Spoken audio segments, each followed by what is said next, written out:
Welcome back to Out of Time Productions E3 2012 coverage, now punishable by 5 to 7 years in a federal prison. Next, we are going to talk about Sony's E3 conference. John, you've got this one. So, Sony had their E3 conference. They didn't talk much in the terms of hardware. There was very little mention of the PlayStation Vita, and no new announcements of a PlayStation 4 or Orbis or 4bis or whatever they're calling it now. However, we did have some exciting software game announcements. One of the first things that they talked about was Beyond Two Souls, which is an interesting concept. It's made by the same team that created Heavy Rain. Not much was shown in terms of actual gameplay, but they did show some cutscenes from the game. The main character is voiced by Ellen Page. Other than that, I mean, really don't know much about it. I mean, they showed us a scene of her in an interrogation room, and then, you know, not much. Like I said, not much gameplay was shown. Did you guys? What did you guys think of that? It sounds like their focus on the trailers rather than the gameplay Yeah. is reflective of it being designed by the same people as Heavy Rain. Heavy Rain was a very heavily atmospheric game, Right. so I'm not sure the gameplay is really what people are looking for when they go for that kind of game. It would be mostly the movie scenes, in my opinion, because when I played Heavy Rain, it was mostly about the scenes and the actual gameplay Yeah. itself too. The thing is, I would at least like to know, like, what kind of game is it? Like, I can't tell just from cutscenes what kind of game is it. I mean, it would be nice if they at least said something in terms of that. I mean, they didn't have to maybe show gameplay, but tell us, is it a game where you just go around and collect clues and stuff, or is it an action game? What is it? When there's like a lack of gameplay, they usually are not at the half stage of the gaming. They usually show like, oh, we're still working on this. Yeah. We're not gonna give you full scale of it yet because we're not ready. Yeah, it's quite possible that this was just something they came up with, a month ago, so they didn't have it really fleshed out yet. But nonetheless, I mean, the fan response to this was pretty positive, and I think, myself and others included are very much looking forward to this game. They also talked about their answer, although it may be like 10 years late, their answer to Super Smash Bros. Called PlayStation All-Stars Battle Royale. Oh yay! Oh yay! a game about iconic characters on a system with no iconic characters. Yeah. Good job, guys. That's what I'm thinking. I mean, at least when Smash Brothers came out, Nintendo has like an established cast of iconic characters. You got your Mario, Luigi, Link. I mean, Pokemon. What does Earthbound? They drew from a whole lot of titles, going all the way back. I mean, Super Smash Bros. Brawl had Kid Icarus. That was from, or Pit rather, from Kid Icarus. Yeah. That's from 1985. They've been going 25 years back just to get iconic characters for this game. Right. Sony has nothing really proprietary because that was never their focus. Right, and they're already including characters that are not proprietary or first party to their games. Like they announced that Big Daddy was going to be a character in the game. I mean, originally there was a kind of a live action trailer regarding that. Like 2 years ago, they were going to plan on something relating to that before. There was Uncharted and BioShock and like God of War. They were all in there, and it's just that like they finally brought it up. And I saw some of the like gameplay screenshots. They look really, really casual comparing to Super Smash Brothers. Yeah, and it seems like the characters are going to be a lot focused on not just first-party games, as we've already said, but I think games exclusive to Sony consoles. So, like, you have, I think Sackboy was in it from Little Big Planet, and Uncharted, So, I mean, what do you guys think of this? You think it's kind of silly that they're doing this now? I mean, yeah, I need to like look at it more. Yeah. I think it's a response to the lackluster performance of Super Smash Bros. Brawl. Sony is trying to fill a void because Melee really dominated the market in terms of those kind of games.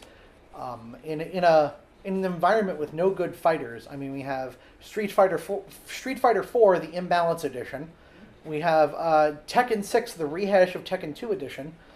And a lot of other fighting series are not really up to par this last 2 years. So I'm not sure if Sony's trying to fill a gap that's been left. Well, honestly, they were trying to fill a gap like ever since Nintendo's been developing all of these games. I mean, the whole Mod Nation Racers, they were trying to copy Mario Kart from the start, and also when they made Wiimote, they made it into PlayStation Move controller. I mean, Yeah. they've been trying This to. isn't the first time they've copied Yeah, Nintendo. it wasn't the first time. Are they in the business of copying Nintendo, or are they in the business of Nintendo's doing something right and they're spinning on the formula? Or we can just call it like Probably a little Sony. each, really. You know, instead of calling it Sony Entertainment, we'll just say Sony. Let's copy Nintendo. Oh, jeez. So yeah, All Stars Battle Royale. I mean, I guess we'll have to see more of it. We'll have to actually play it to formulate a proper opinion, but not too impressed by it. I mean, I'm not gonna really run out to the store to get this. Speaking of things we weren't too impressed with, Wonder Book. So, Sony's attempted a tablet. yeah, so Sony's trying to find a way to use the PlayStation Move to augment or bring books to life. So, I mean, I really don't know where they're going to go with this. I think maybe the kids will like it, but I don't think it's really going to catch on. They got J.K. Rowling's to buy into this, and so she's making a whole bunch of Harry Potter stuff with this, but is it really going to catch on to other properties as well? And is this going to be a thing? Or is this going to just be, you know, something that some guy high up at Sony thought was a good idea, but never really, you know, caught on? I think what Sony's trying to do is that because they've been always catching on to, you know, mid-teenagers and adults, Yeah. they want to also grab, you know, the young audience who are Right. into Nintendo, so they're probably trying to say, hey, listen, kids, you can buy products from us too. That kind of concept right there. I really think that what John said about bringing books to life, isn't the concept of a video game to bring a story to life? Yeah. Isn't the concept of a movie to sort of bring a story to life? Not to say that there isn't value in books, but they're trying to capture the very young market. Like June was saying, you know, Nintendo really has that market by the ears right now. And it's getting a little old because a lot of what Nintendo puts out now is, well, not Nintendo, but they're third parties, and Nintendo's seal of approval doesn't exist anymore, so we're getting shovelware. Mm-hmm. And a lot of it's for younger children. You know, and we're being sold on it like it's a $50 or $60 game. I think they should just stick with whoever the audience they've been having, and then you know they should have just kept it instead of putting more money into it and trying to grab more audience into games that no one's gonna want. Well, I think a lot of the thing with Sony trying to grab a new market is a lot of us grew up with the PlayStation 1. Our age group really did grow up using the PlayStation 1. A lot of the very iconic games for the series of PlayStations got their start very early. So they're trying to get a new, younger market now that their primary market has aged. They're worried that their market's going to start aging out of their demographic up to, you know, 40s and 50s. So they're trying to rope in a new market with this Wonder Book, and I'm not sure that they've taken the right approach. And there's also the whole setup factor, and with the PlayStation Move, I can just imagine, because I've used the PlayStation Move before. It's a bit of a hassle to get working. Like you have to point the wands directly at the TV. If you go too far outside the TV, the game starts, you know, yelling at you and stuff. And you have to point the camera in a specific way. And I just can't imagine, you know, kids really adapting to this very well with all the technical limitations that this system has. I just think it's going to be a bit of a hassle, and it could frustrate people. I think that goes with like most of all the, you know, motion sensor. Yeah, I mean, but the Wii is more reliable, at least in that aspect, because it doesn't require the camera. I wouldn't exactly say that though. I mean, mainly because some people actually did have trouble with the Wii itself too before. Yes, but you can wave it pretty much anywhere you want, and as long as, you know, you're pointing it at the TV in some respect, it's going to pick it up. I don't know. That's just my opinion, though. But moving on. So Sony also continued their promotion of the PlayStation Plus feature, which is the online membership for the PSN, the PlayStation Network, where you can pay, I think it's about $50 a year, and you can get access to not exclusive content, but free content and other special deals. They announced more games will be coming for PlayStation Plus members. I've been a PlayStation Plus member for 2 years now almost, and I can say it actually is worth it because there are some decent games they put up there. They also mentioned that PS1 classics are going to be coming to Vita. They should have been on Vita in the first place. I don't see why they weren't, but now they're going to be. According to the Vita, when it was launched, there had been some problems regarding some of the software when we're going to firmware itself, and they've been working on this for quite a while because people have been complaining, saying that it should have come out in the first place, and Vita has so many problems as it is right now, that, especially to the fact that you can't use 2 regions at the same time or more than 2 accounts, and there's a lot of problems as it is. But if their goal with the PS Vita was really to make a successor to the PSP going, making it a totally really console without much media, they do have the very small memory sticks that go in for the large games. But if their goal was to really move to purely downloadable content, the PSP Go had all the PS1 classics and all the downloadable PSP games, and the Vita not having it on day one, I think, is a lack of caring on Sony's part. A step backwards. It is a step backwards. They could have simply, and I'm not sure if they did this, but they could have taken the same hardware, or at least the same firmware they used on the PSP Go for emulation, and ported it to the Vita. That's what it should have been. I mean, the whole PSP Passport was originally came out for Japan, and it never came out for the United States, mainly because, the U.S. Sony company actually thought, it's not gonna make too many profits, and people don't buy PSP games anyway, so let's just not release it to United States, and that's what happened. And what really happened was that PS Vita was not making any profits in the United States at all, because due to the result of the PSP Passport not coming in. Well, the one strength that PS Vita has is the move away from optical media. I was totally baffled when the PSP came out and they had these little UMDs, Universal Media Discs. That was never a good idea. The little miniature DVDs, and I was totally confused as how you want to have optical media in a mobile device. Yeah. Especially the kind that gets thrown around a lot. I mean, we're not talking it's in a laptop. We're talking it's in a 4-inch device that is going to get tossed around by a kid, or stuffed in a person's pocket and walked around and bumped into walls. That sounded like a recipe for getting scratch discs, and it was. Although they had the plastic protective casing, it really wasn't enough. And this move away from optical media towards flash cards is really a good thing for the console in terms of preserving the consumer's money. The downside was that they had their own memory card that when they created it and sold it for such high money. That's Sony's thing. They love to come up with their own proprietary system of memory and sell it for a ridiculous price. I mean, it would be real easy for consumers for them to just accept SD cards or mini SD cards, but obviously that doesn't make them money. So they don't want to do that. I mean, it's their consequences of what happened. The Vita is an amazing device. It just lacks of games and it just lacks of the service. Yeah. That was the biggest down part of it. Yeah.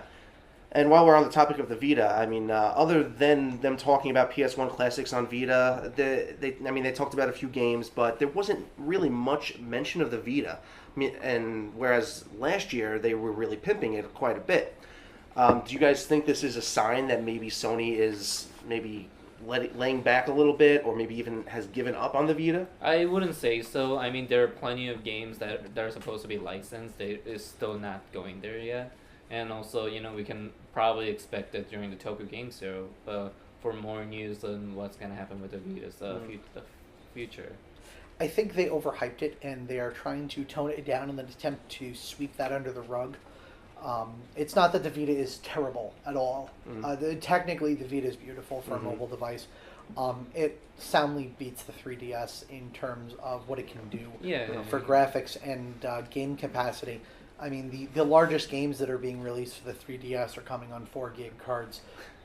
The Vita's already up to 16s. Right. The Vita can accept, I believe it's up to 128 gigabytes on a single flash card. and that advantage in the long run is going to be that they can put out more and more higher resolution, better, more connected, especially with the online service games, long before the 3DS's lifetime runs it to the end of its capacity. Right.